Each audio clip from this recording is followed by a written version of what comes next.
Hello my friends, welcome back to another video.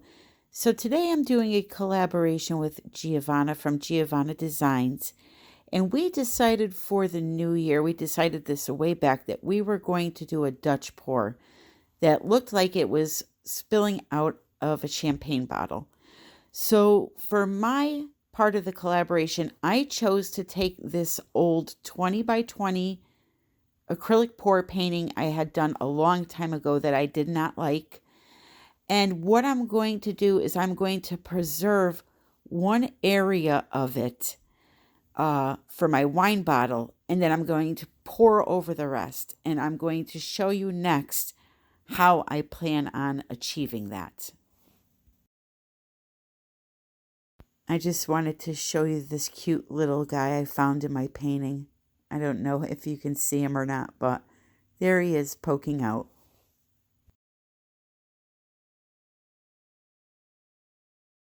So to preserve my area, I need some type of a strong tape to cover over it. So I have these duct tape sheets that I found at Michael's. And what I'm going to do is cut out the shape of a wine bottle. And I'm going to pull off the adhesive and cover that one area that I like. But how do you find the area that you like?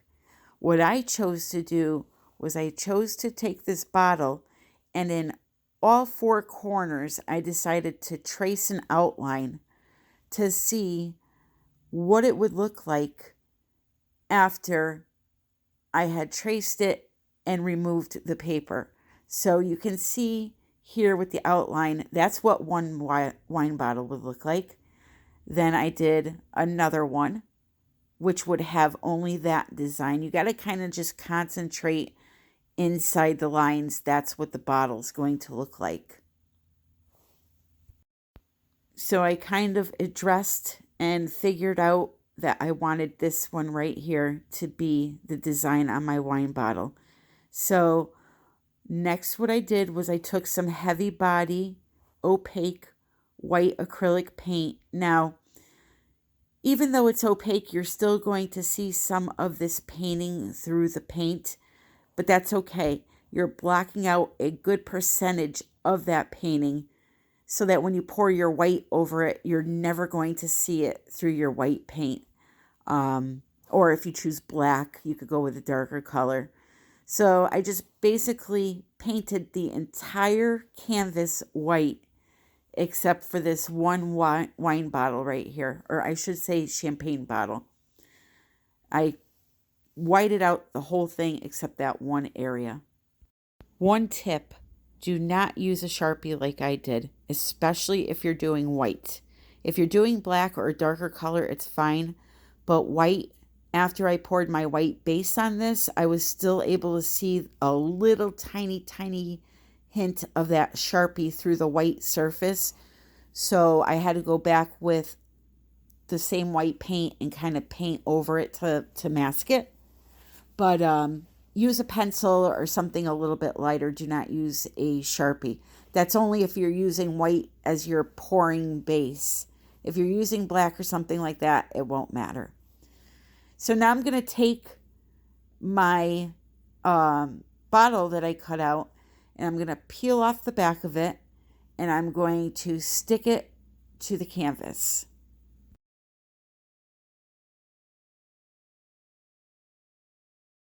For a project like this, you're going to want to spread your paint out. So I'm just showing you my OXO omelet flipping spatula that I love for spreading paint. It is in my Amazon shop.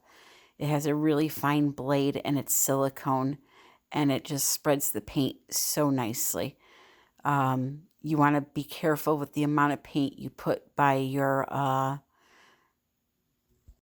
decal there. You don't want it flooded with a bunch of paint.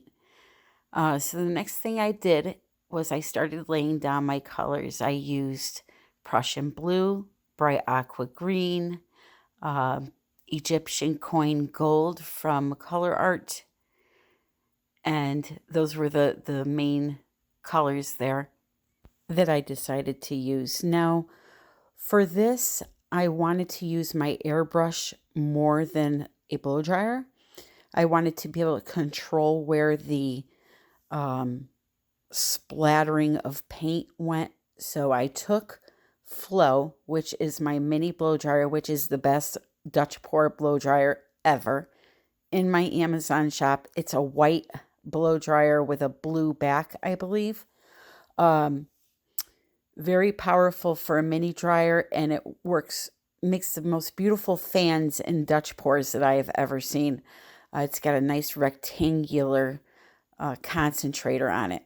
But for this, what I did was I turned the concentrator sideways and just ever so slightly moved the paint just to push it out a little bit. I'm not going for the design this time with this blow dryer. I'm just trying to move it out a little bit so that when I come in with my airbrush, I won't be blowing at thick puddles of paint. Now, you don't have to have an airbrush to do this. You can do this with a straw. By all means, you can do it with the blow dryer if you want to take that route. You can get more definition with the airbrush or a straw. So that's why I chose to use my airbrush. My airbrush, again, all these things I use are in my Amazon shop. Very simple. I think it's under $60 or right at $60. But you literally see that black hose right there. You screw one end of it into the airbrush, the other end into the box there, the black box, and you turn it on and you go. You don't have to know anything about PSI, which is pounds per square inch, meaning how much air is blowing out. It's not like a big professional airbrush is what I'm trying to get at. So it's very user friendly and it works perfect for things like this, or when you do your regular pours and you have a small little area that you're not happy with and you can't get into that area for many different reasons. Maybe the blow dryer air path is too wide, or you're trying to bend over and blow that small area out and you just can't reach it. That's why I love having the airbrush. But again, a straw will work. So I'm just using my airbrush to shape those, I don't know what you want to call them. They look like sticks coming out at this point. But you just want to take your lines of paint and kind of blow them into a wispy, splattered look, I guess we'll call it. And you know, right now it looks a little ridiculous, but I promise you in the end, it is absolutely gorgeous. I was not sure about this painting, I'm going to be honest with you, but as we go through the steps of a painting, you start off with one thing in your head, and then while you're doing it, especially something like this that is multiple layers, you start saying, hey, maybe I could do this instead or add this in. And that is exactly what happened for me here.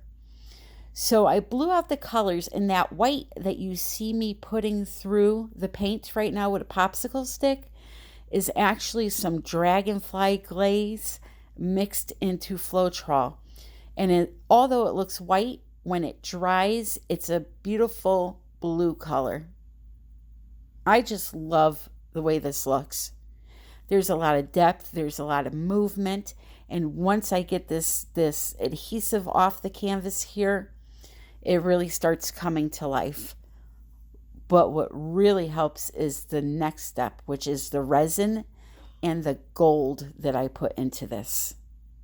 I'm really hoping when you're done watching my video that you hop over to Giavanna's video, which will be linked in the description below, and go show her some love. She's a sweetheart. She does a lot of Dutch pours, and I really like her a lot. That's why I wanted to do this. So now what I'm doing is, once you remove that tape, you're going to have a sharp line there. So I'm just taking some blue paint and kind of shading in a little bit. There was a little area there where some white paint seeped under the tape. not to worry. There's always something else that we can do to solve that, right? So here comes the fun part. Some glitter, some diamond dust, some UV resin, and a UV light. These are all in my Amazon shop under Resin Art Supplies. This stuff is so cool. You can literally paint it on to whatever you want and sprinkle some glitter, some stones, whatever your fancy is. Take that little UV light, which was like $8, by the way, and hold it over each area for like 30 seconds, and it's cured. It's done. It's that quick. Now, obviously, this is time-lapsed, so that right there was about 2 minutes that I held it on that whole side. And it's just a lot of fun to work with. It's an easy way to use a resin without having to wait 24 hours for it to dry, right? So I did the same exact thing to the other side, just to give the bottle a little bit of bling. And so the next step will be resin. We need to get some colors flowing out of that cap. And I'm just showing you here the dry result of the acrylic pour that I had done. Well, the Dutch pour. You can see how that white has a blue shimmer to it now. And boy, that sparkle. So the first thing I want to do is, because I know I'm going to be using resin and pulling through gold strings, I'm using a marker to draw some gold strings, because that's going to add, again, some more interest and depth into the piece. And this is just a acrylic paint marker. That's all it is. Nothing fancy. I got it at Michael's. I will say this is looking a little more floral than liquid, but hey, it's all good. So it's the last portion of this video, and this is the part where we are going to be adding our resin and our final details. So for this project, I'm using KS Resin Liquid Art Ultra UV Resin. I have a discount below for you. Orders over $50 receive free shipping, which I don't think any resin company offers free shipping. That saves you at least 20 bucks. So the resin I'm extremely happy with. It's low VOCs, low to no odor. I literally have to stick my nose in the bottle to catch the faintest whiff of it. Non-yellowing, long working time, 45 plus minutes. Usually I get an hour and 10 to an hour and 20 minutes, depending on the type of pigments I'm using. If you want to know more about resin, I do have a resin channel. I just started, only 5 videos on it, but it's called Resin It with Tammy A. And the link is in the description. You can go over there and subscribe if you're interested in learning more about resin. And on this channel, if you go way back in the feed, a year and a half, 2 years ago, I have a ton of resin videos, okay? But anyway, we're going to do a layer of resin on this, and then I'm going to use my special gold, my liquid leaf for my gold, to make some special effects on top of these gold lines that I drew with the marker. So you'll get kind of a 3D effect, okay? So with resin, you want equal parts. You do not measure by weight on a scale, you measure by volume. So if you don't have a measuring cup, as is the case here tonight for me, what you want to do is get a cup and either put a line on it and pour it up to that line, the part B and the A, in separate cups. This is the resin, this is the hardener.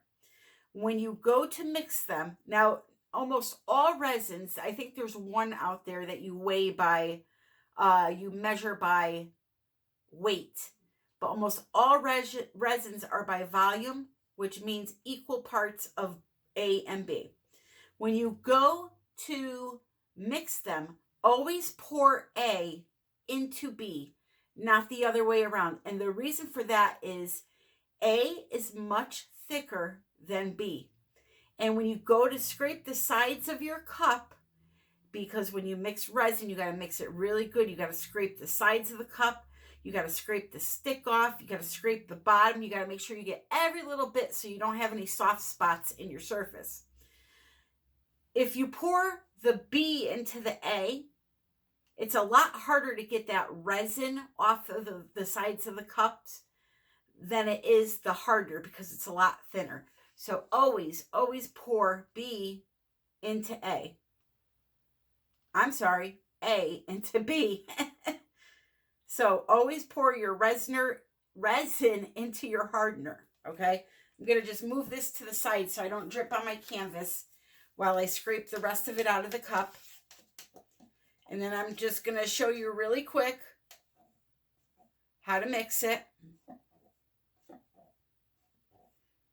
If you're getting soft spots in your resin, it is because you are not mixing it well enough. You may think you are, but you're not. If, let's say, you're doing an art project and you just made this big cup of resin, after it's mixed, if you're not going to take this whole cup and dump it onto something, you need to separate it into smaller batches, or else what happens is an exothermic reaction, which is the resin starts to heat up a lot faster. And instead of having, let's say, an hour working time, you're going to have 10 minutes because it wants to start doing its job, okay? So you have to separate it into smaller quantities, smaller little Dixie cup. But that's only if you're using, small portions because you're coloring it and you're doing a project with it. If you're doing a canvas, it's fine to mix it all up in one big batch and just dump it right on like I'm going to do tonight. Also, if you're using resin to cast, you're making coasters, you're making pyramids, ashtrays, jewelry boxes, whatever you're using it for casting, you should be using an actual casting resin and not an art resin. Just so you know, because I know a lot of people will buy an art resin and then they'll wonder why the resin is smoking in the mold. And that is because, again, you're putting a large amount of resin into a deep mold and it wants to start heating up and curing way faster than it's meant to. So that's why casting resins were invented. They're made to work when they're in, deeper spaces like that. So I'm going to mix this for a good 3 minutes, scraping. Make sure I scrape down my sides, scrape off my stick, both sides, and even the edges of the stick. And then I'm going to come back and we are going to do this. One other tip I have for you. When mixing large amounts of resin, such as this is 16 ounces. You may think that you've scraped your sides and you've scraped your stick and you got it all. But trust me, especially if you're using a cup that has grooves in it, pour it into another cup.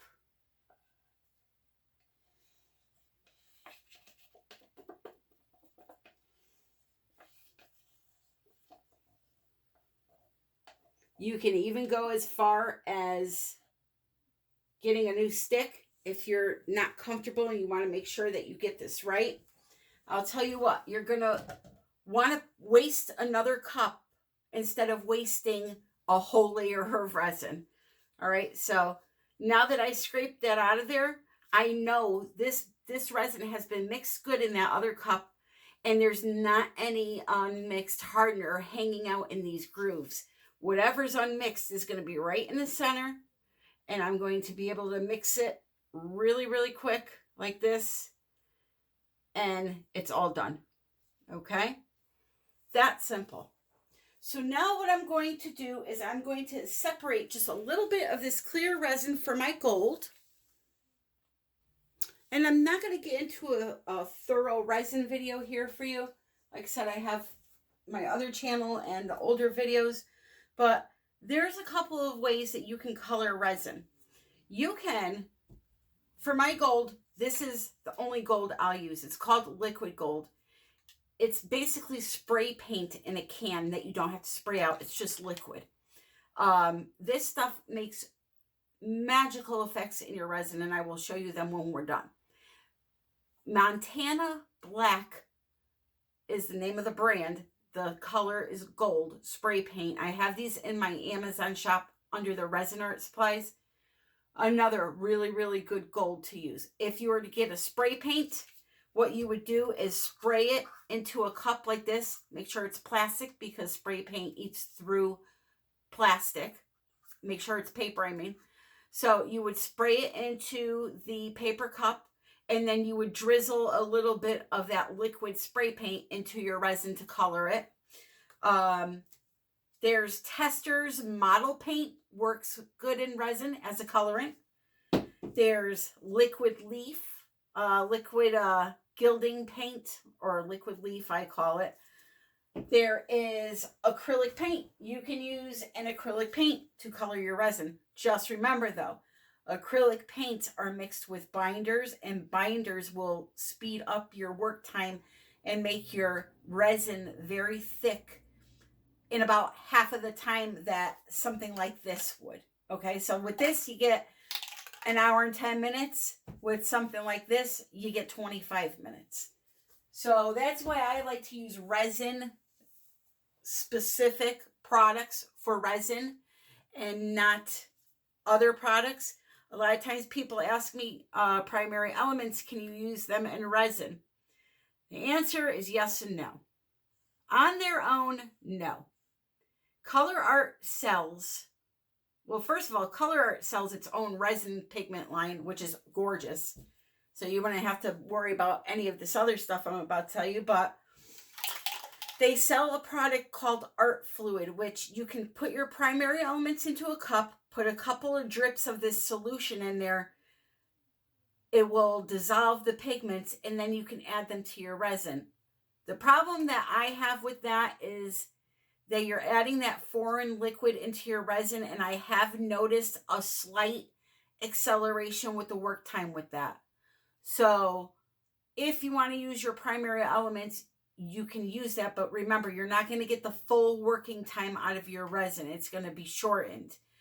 Now, some of the lighter colors in the primary element line, the extreme pastels, some of the lighter blues, some of those colors are made with less pigment. So there's more mica in them, and therefore it will look like they're dissolving perfectly. But you're going to notice in your finished product, there's specks of undissolved color, because primary elements is a mica powder that has dry pigment, dry paint in it. Okay. So while it may look like they're dissolving, I'm telling you that it's not. So you either use the Art Fluid and lose a little bit of your work time, or buy the Resin Art colors if you're interested in doing resin art. So over to the side here, I have about 2 tablespoons of clear resin, and I'm going to drizzle in about a teaspoon or a little bit more of that liquid gold. I'm going to mix it in. And the one good thing about spray paints or this liquid gold, they actually thin the resin out a lot, and it gives you a little bit more of a working time. And you can use any color. You can use red, gold, blue, purple, you know, whatever you want. So now to the rest of my resin here. I have this big full cup of clear. I'm going to add about a teaspoon of this really pretty glitter that I really want to show you because it's really, really pretty. Now, I'm not sure what company this is. It was in a glass jar with no label on it, but it's really, really pretty. So I'm only adding a teaspoon worth, just so there's a little tiny bit of sparkle in this resin. I don't want to overpower it with glitter. I just want it to twinkle a little bit, if that makes sense. So I'm going to mix that in there good. And I'll give you a little peek at it before I go and pour it on. Put that flashback on so you can see that beauty. Okay, it looks like liquid diamonds. And I'm going to take it and I'm going to dump it right in the center of the canvas. So what you want to do is just put your resin right in the center of the canvas and spread it all over. It's that simple. That's how you would coat a painting. But now I want to add in some gold. So I'm taking my gold and just dragging it through the resin. That's it. There's nothing fancy with it, but I will tell you it makes some beautiful effects, especially this gold. I would just like to take a moment to thank everybody who has sent me well wishes over the last couple of days regarding Clyde. It's been an extremely hard time for me, and I'm just truly grateful for all of the support. You know, it's never an easy decision to have a pet put down, especially in this case after spending so much time and energy and so much money trying to keep him with me. It was an extremely hard decision, but in the end, I know it was for the best, and I just really appreciate all of you. So thank you very much.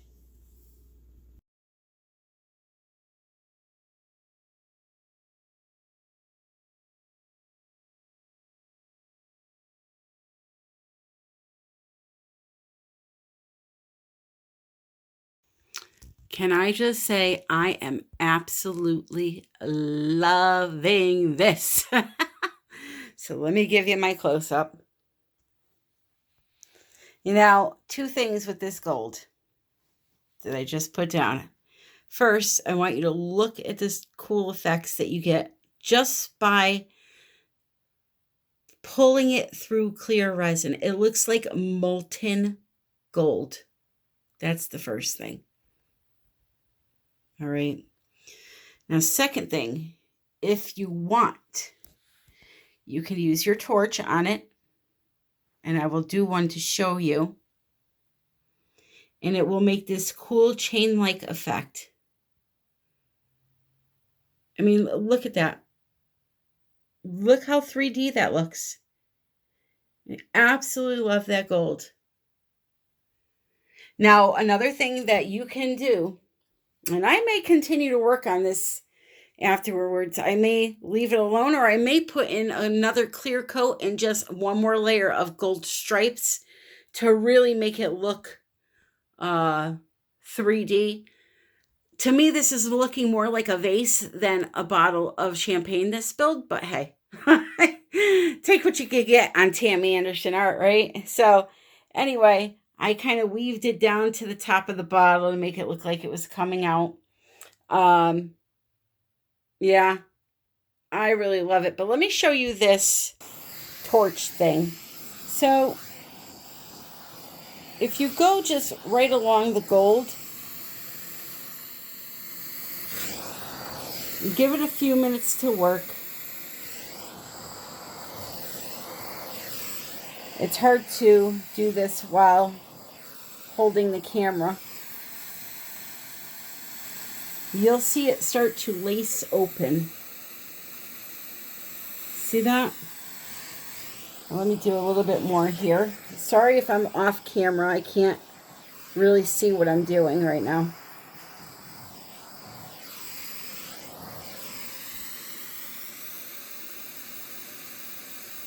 See those cool little cells developing? But it will do this. Here, look at this right here. That's what I'm talking about right there.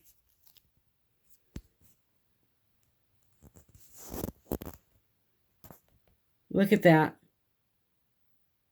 You are not going to get that reaction from any other gold. So that's why I like to use some form of a spray paint.